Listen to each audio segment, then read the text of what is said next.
Kelly Springer. Kelly, how are you? I know you're excited about our guest today, learning about new technology in so many ways.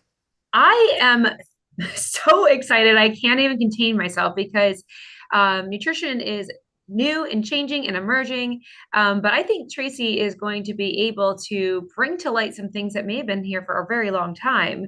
And we are now learning more about. So, very excited to introduce our guest, Tracy Poisner, who is visionary in groundbreaking systems in the Bach flower, which I cannot wait to hear about unlocking their full potential and legacies of lasting impact. With over 25 years' experience, she has a true catalyst for extraordinary transformation. Please welcome Tracy. Hey, Thank you Tracy. so much. All Yeah. right. So let's just jump to the first question, Kelly, you have for Tracy. What are Bach flowers? So they are actually Bach flower essences. They're Okay. called Bach flower remedies. Um, Edward Bach was a bacteriologist in England in the 19 teens and 20s, let's say. He got very famous in his day for pioneering, as a bacteriologist, he pioneered treatments that were created from intestinal microflora. So, what we call our gut biome, Mhm. microbiome. More than 100 years ago, he was using uh, stool cultures, we'll say, to that, culturing bacteria from the intestinal flora and using that purified product as an injection, treating chronic disease. So specifically, he was treating things like uh, rheumatoid arthritis, heart disease, kidney disease, um, cancers, chronic diseases that there were no treatments for in the day. And to be honest, there still are no treatments, not curative treatments. He was curing chronic disease with these um, sort of vaccine-like injections. And he got very well known for that, and his methodology went around the world. I would say that it was a precursor of what today we would call uh, fecal transplant. Fecal, Mm-hmm. Yep. fecal transplant, is that what Yes, they that's call it? correct. Yeah. Yep. So the idea that you could take this, product of like a waste product, essentially, and find gold in there that is a kind of amazing curative substance. So, by complete coincidence, he ended up working for a homeopathic hospital in London, famous Royal London Homeopathic Hospital. He was just hired there to be a bacteriologist. And as he learned just a little bit about homeopathy, because he knew nothing when he got hired there, he realized that maybe this was a system that could help him to move his technology out of the realm of injecting, because he believed, and I agree, that breaking the skin to deliver a, a therapeutic agent is somehow against the way we're designed by nature. We don't receive anything from nature of a beneficial nature through a puncture. That's a puncture is always a wound. So he turned his whole system into a system in homeopathy, which came to be known as the bowel nosodes. And he got really famous again for that. And again, it was something that I studied that I use a lot in my practice, 100 years later. But he was determined to um, really turn the paradigm on its head in a much bigger way. And he turned his back on the practice of medicine as he knew it. So he was a general practitioner. He had a very busy office. He had a lab with lots of assistants who were preparing medicines and taking them, sending them around the world. And he closed up his office and just went out into the countryside and decided that he wanted to research, really the plants of nature, the purest substances that he could find. So the innovation that he brought, apart from the substances that he found, he was just a very, very, very sensitive person, as many people are. Some people are so sensitive to peanut that they can die from smelling it, basically. And other people could eat a kilo of peanuts and nothing bad would happen to them. So he was a very sensitive person, and he could just, um, by tasting a petal of a flower, he could sense what it was doing to his um, sort of psycho-spiritual energy, to his thoughts and feelings, to his nervous system regulation. And over a period of 6 years, he developed this system of 38 remedies that are not made in the way that we think of traditional medicines, like an extract from the plant, but these are flowers that are um, put into fresh water and exposed to sunlight, which is ultraviolet radiation at the end of the day.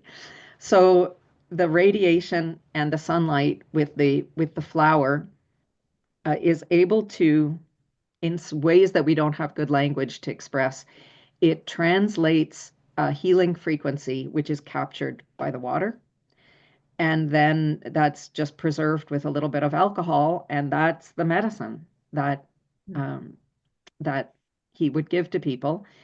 And he could understand what they needed by interviewing them in the way that he would as a regular doctor. So we're talking about the level of healing that goes beneath what you would do, you know, with nutrition, let's say, with like the building blocks of your physical body, the micro elements that your body requires to function properly.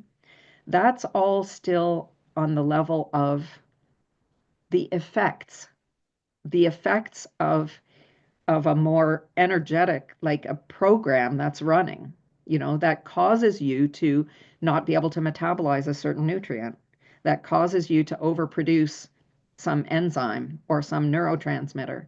Like what is what is causing the overproduction or the failure to metabolize? It's a it's a failure in the programming end.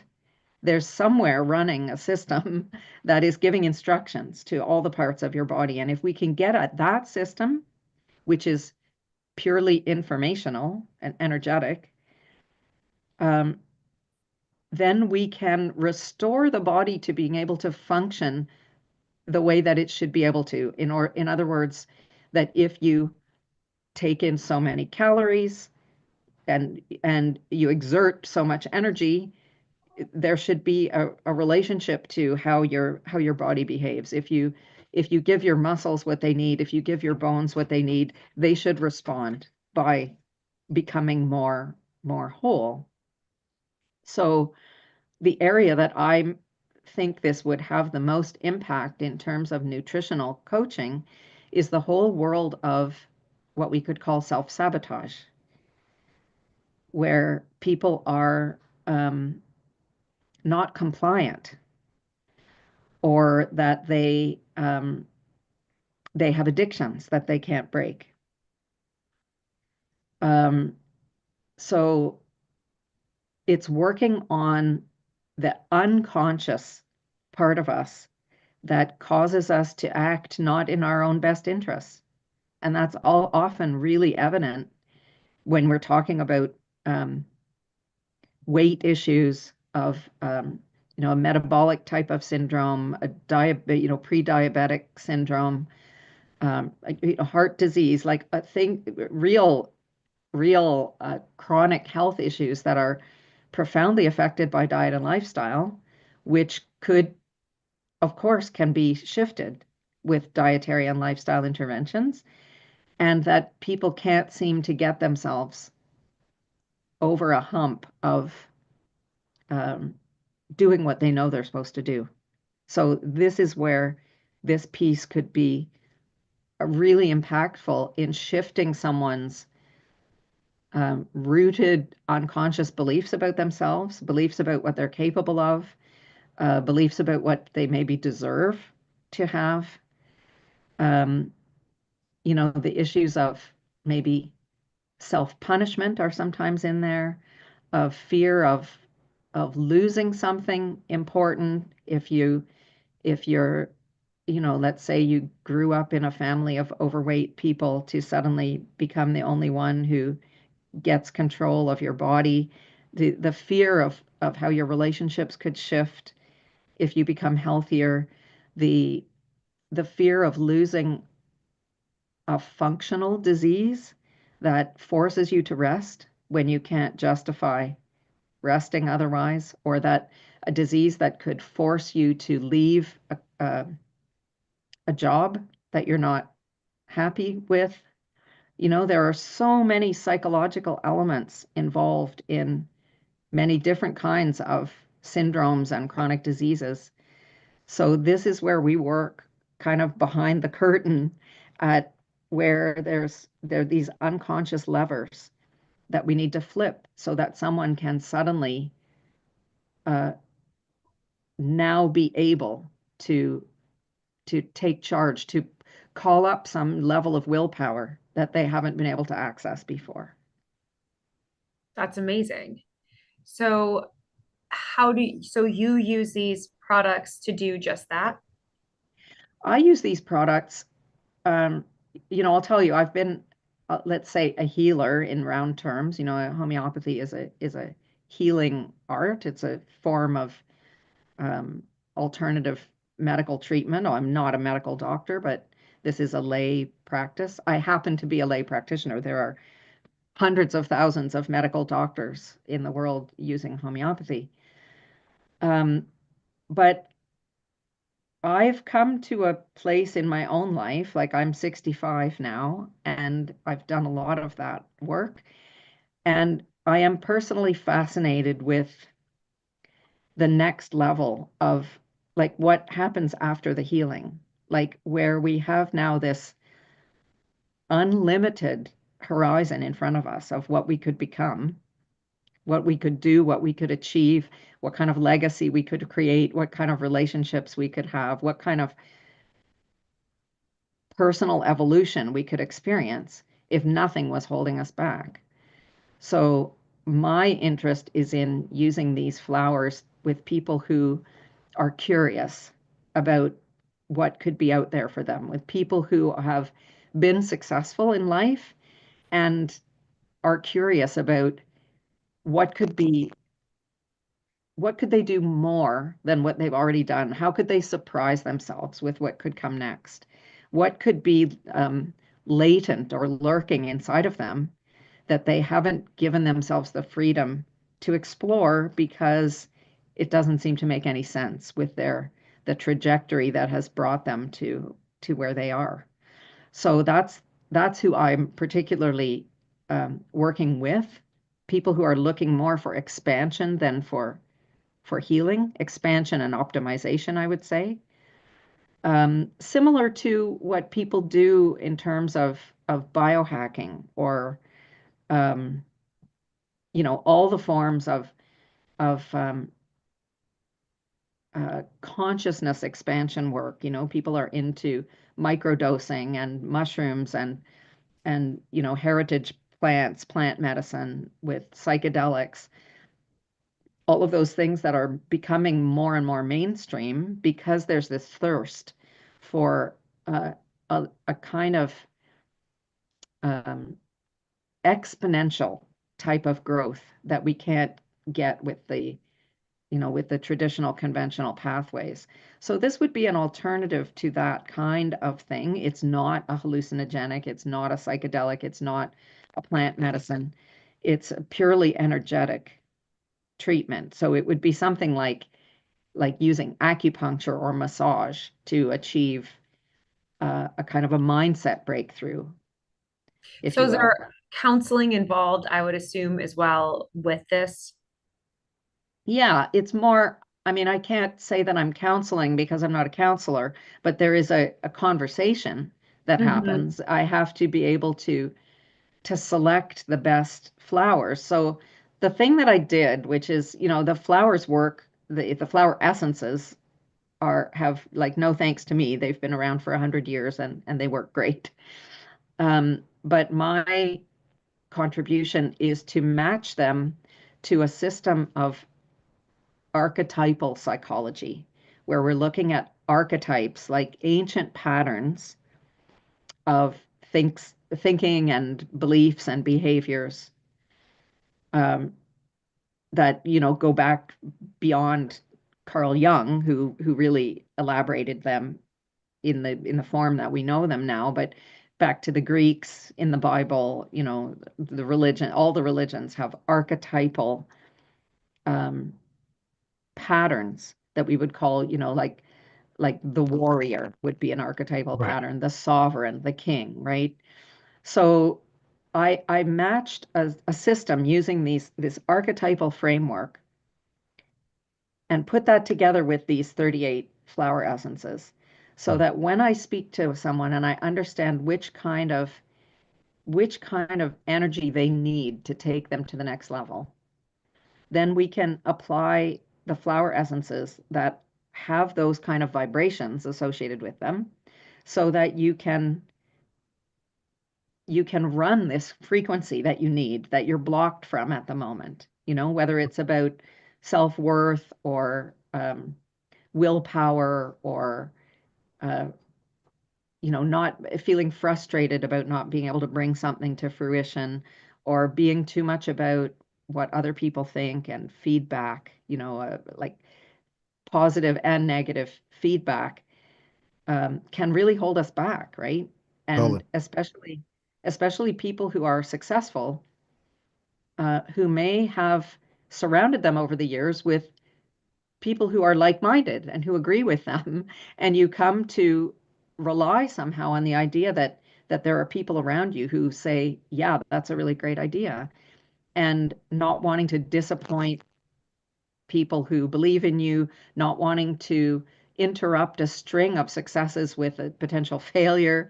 But the places that we have to go in order to really grow in a new direction and potentially to expand beyond what we think we can do, which is that's where the excitement is, for a lot of people. They want to be surprised with what they could do. And that's going to rely on letting go of some very ingrained beliefs about the right and wrong way to do things. So the flowers are associated with these specific archetypal energies, and I blend them together for someone to help them, kind of break the chains. Yeah. And it tends to be a very organic process. Like as I've said to somebody, it feels like you're just having a really good day, but you could have it more than, like that you've just moved into a space where your best day is sort of your normal, and then you can move on from there. Tracy, I was taking a look at this and also the feed over, ask Kelly this question. Bachflower remedies are able to help emotional problems and pain, and especially pain. Kelly, is that difficult? To be healthy if you're in pain, to try to build your nutrition and do the proper dieting and the proper things that you're teaching. Is it tough if people are in pain? So that's what, yeah. Absolutely. And I think Tracy hit on it too. It's also emotional pain. I started in bariatrics, which is weight loss surgeries, way back when I was young. I was 21 years old, and I saw the pain that people were in. Not that I'm agreeing or disagreeing with weight loss surgery. It's just I got to see people come in that have been hurt in different ways or were, physically in pain as well. So there's a lot there, and I was very fortunate to be able to have that experience and then to go on to Hillside Children's Center and see emotional, upheaval and things like that as well. So what you're doing, I completely understand in a way that I need to learn more. And I think that, I'm finally coming into myself at 45 years old and seeing where it can go, but there's definitely baggage. There's definitely still things that, I'm the youngest of three older brothers where, I was told girls can do everything, but I didn't really believe it, right? So Yeah. I think what you're hitting on a huge topic. I'm heading to a all female conference tomorrow, 10,000 women going, Oprah Whoa. speaking. I know. And so this was so timely. Thank you, Tracy, because I do feel like I needed this talk today to just be like, Cool. you got this. And I do need I think we all need a little bit of coaching and help and that essence. And I think this is Yeah, extremely that's it. timely. Cool. That's cool. Yeah, I, I for me it was it's a bridge between like my desire to feel differently about myself and Hmm. actually feeling differently about myself. And they're because they're not the same thing, right? You can have a kind of aha moment, but it still doesn't resonate in your body like the triggers. There could be some trigger like what you just said, like girls can do everything. You could find yourself confronted with something like, oh yeah, but that's a boys club, I'll never get in there, like you still, your body says no to Hmm. something that you want to go for. And I wanted something to bridge, like why can't I really feel this belief in a way that could make me walk with yeah. that Hmm. in the world. And it really does seem to do that. It's kind of hard to believe, but it's pretty cool. For people that want to find information on you, Tracy, where's the best place people can go? They can go to tracypoisner.com. And I learned more, and I know Tracy very well, and we've had many, many conversations more about Bach flowers today because of more of how it helps. And I think that's such an important thing, that the areas that the Bach flower remedies help are areas that people are struggling through mental health wise, pain wise, every day. And if Tracy can connect that with her technology to help you if you're trying to reach the highest level as a performance coach, definitely contact Tracy. And Kelly, best place to go for you? kellyschoice.org and check us out on Instagram at kellyschoice_nutrition. And Tracy, this has been enlightening. I'm so grateful to have met you and can't wait to hear more information. Right. Likewise, thank you.